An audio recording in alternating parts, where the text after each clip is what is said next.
Have you ever needed more storage space? Then your garage or carport is your best bet. But in most cases, we've already utilized that space, and adding to it might seem impossible. So let's see if we can find some unused space in an unlikely location. Now, it would need to be big enough to potentially hold oil, cleaning supplies, plastic boxes, tools, and other items you might have. Plus, there's a chance if you have any children or grandchildren, they might try and climb on these, so they need to be heavy duty. And of course, it would be nice to still leave enough room for our car to pull in easily. But in most medium to small homes, there's not usually a whole lot of space between the car and your garage wall. And this is where a lot of people might give up and look elsewhere. So could it be possible to gain extra storage space in this area and still leave plenty of room for the car? Let's give it a try. And to keep this doable for most people, I think we should build this out of wood because it's very strong and easy to find. And to find a happy medium between availability and cost, I think we should build this out of 2x4s. Now I've done a bunch of calculations off screen and we should be able to make this with 26 2x4s. Wow, did you say 26? Yes, I did. But before you think I'm crazy, you might be surprised just how much some lumber has actually come down in price. For example, all these 2x4s cost me less than $100. Now I'm gonna use a miter saw to make all these cuts, but if you don't have a miter saw, you can use a circular saw or even a handsaw if that's all you have. Just make sure that all of your cuts are as close to 90 degrees as possible. Now normally I don't pre-cut all of my boards, but I'm gonna do it in this project so we can make this together. For the cut list, you will need 4 of the boards cut at 72 inches, 4 cut at 67 inches, 18 cut at 64 inches. And using the leftovers from those last 18 boards, you'll need to trim down 8 of them to 31 inches and 8 down to 30 inches.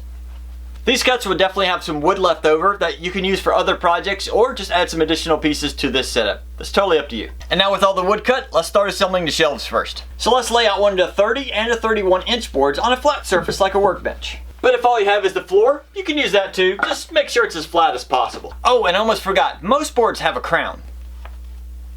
No, not that kind of crown. What I mean is almost like an arch in the wood. Whenever you look down a piece of wood long ways, you'll see kind of one side goes out and one side kind of goes in. And we want to make sure that the crown always goes on the top side of the shelf. This will give it additional strength, and if it does warp, it should level itself out. So in this case, the top of our shelf is facing down, so that means the crown will also face down. And once everything's in place, there should be a 1.5 inch gap on both sides. At this point, I'd suggest clamping all of this down so it doesn't move around. But if you don't have any clamps, just do the best you can. Now before I start adding screws, I want to pre-drill all of these holes so I can help prevent cracking. And to hold everything together, I'm going to use some 2.5 inch deck screws since I already have them on hand.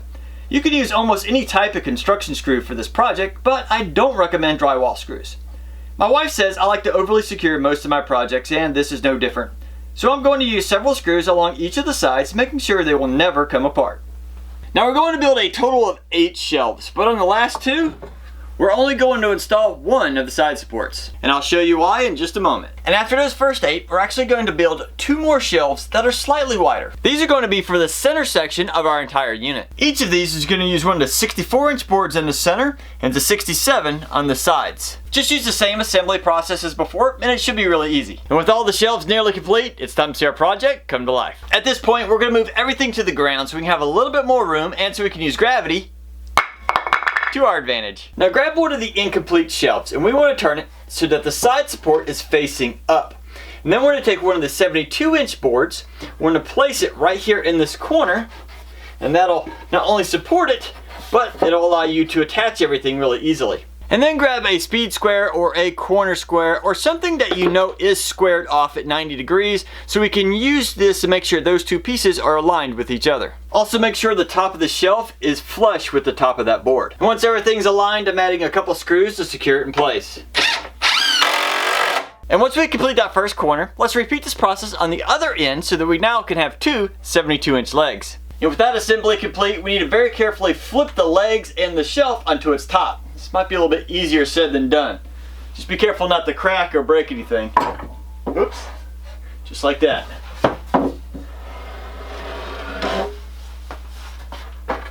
I'm then going to use some 10-inch spacers that I cut down from the scrap we had left over earlier. And by placing those spacers right here on the bottom of that first shelf will allow us to put the second shelf in place and attach it really easily. And if you happen to have some clamps, you can always clamp the spacer in position so in case it gets bumped, it doesn't fall off. Now when we install the second shelf, there's a good chance we're probably going to have to wiggle it around, potentially even bend the legs out a little bit to make sure everything will fit and slide into position. So let's give this a shot.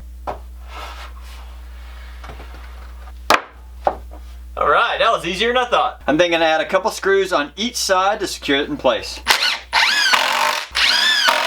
I'm then going to use the same spacers again for the third shelf.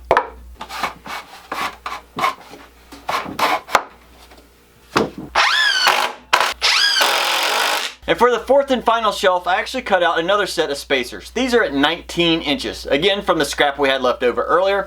And when I put this into position, this should allow the fourth shelf to have about the same amount of space between the shelf above it and the floor. And once those screws are in place, this first set of shelves is complete. Now we just need to repeat that process for our second set. But don't worry, I'm gonna do that off screen so you don't have to watch that again. And now that we have both sets ready, it's now time to connect them. And we're gonna do that with the two shelves we made earlier with the 67-inch sides. And just like we did before, we're gonna assemble this on the floor to make it a little bit easier. But also we're doing it right near our final location so we don't have to struggle with it later. One thing I have to remember here is when I'm putting these on the floor, we have to look at the top shelf. Remember, one side was completed, but the other side we left off. Well, that open side we need to make sure is facing down. Now I'm going to attach the top middle shelf just resting against the bottom of the top outer shelf. This configuration just works the best for our setup, but you can adjust it to your needs.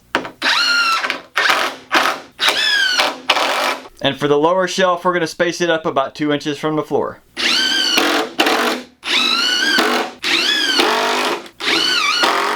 Now it's time to get this up off the floor and against the wall, but it's too wide for me to lift by myself, so I'm gonna have to get some help. So my wife graciously volunteered to help me out in this process.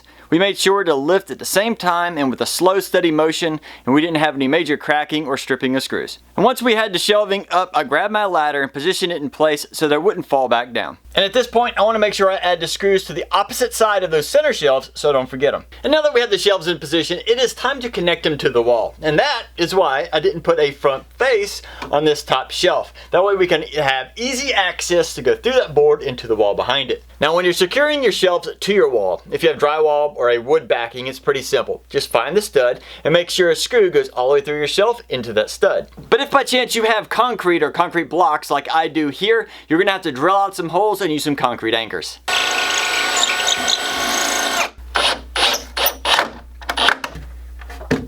And once everything's secured to the wall, we can now add the front of our top shelf. Now it's time to test them out. Will the car fit? Let's find out.